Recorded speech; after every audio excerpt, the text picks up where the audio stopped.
I think revenge is, deadma.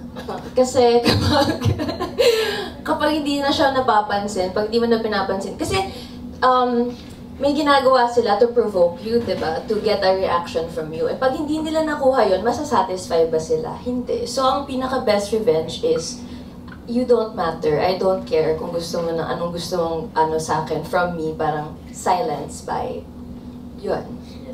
Sometimes maganda siyang isipin na may taong may ginawang malalang masama sa'yo, tapos gusto mo din mag-take ng revenge.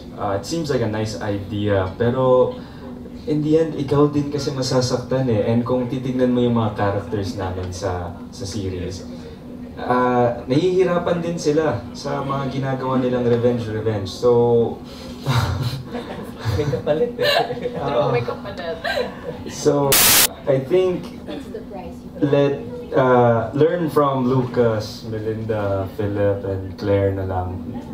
Revenge isn't a good idea.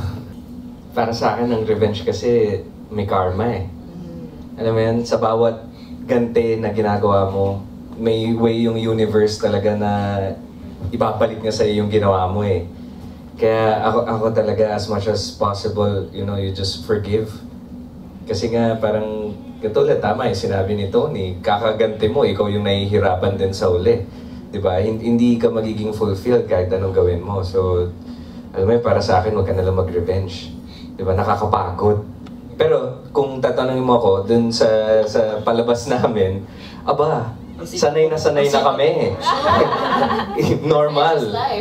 Revenge is life. Revenge for breakfast.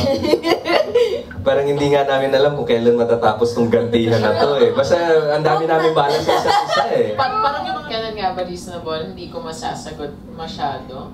Siguro kung sobrang grave nung offense sa'yo nung tao. Pero so far, thank God, wala pa akong na-experience na ka-revenge na